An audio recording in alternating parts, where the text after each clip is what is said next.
بقول لكم يا رجاله ما تيجي نسافر بره. يا عم انا اكل.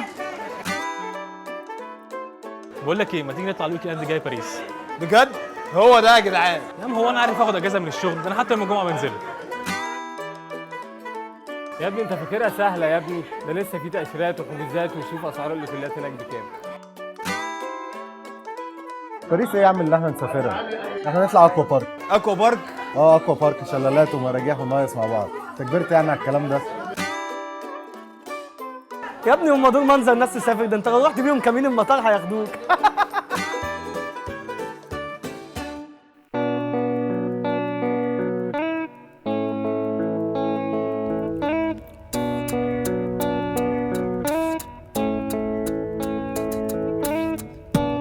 مسافر في بلاد الله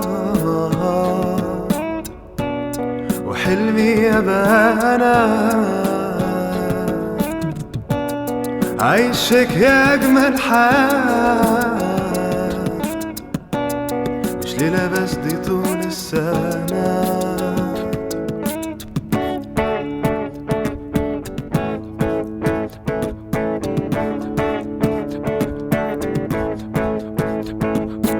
حلمت إن أسافر، حلمت إن أغامر، حلمت حلم بسيط، حلمت إن أبقى قادر ألف في أرض الله وأكون أنا فيها مهاجر، من أي فكرة تمنعني من إني بس أحاول وأكون غير أي حد مختلف وعليا شاور يقول ده لف في العالم وأكتر مني فاهم. خد مني فكرة وسافر بكرة خليك مغامر.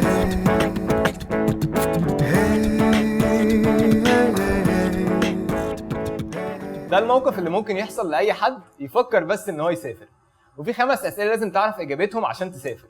فين وازاي وامتى ومع مين وبكام. السفر مش صعب زي ما كل الناس متخيلاه، مش لازم تكون مليونير او لازم تكون فاضي عشان تسافر.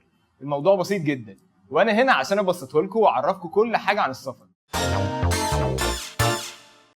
لو عايزين تعرفوا اجابات ال5 اسئله وتعرفوا ازاي تسافروا، استنونا في برنامج خد فكره وسافر بكره. كان معاكم عمار الحمصان.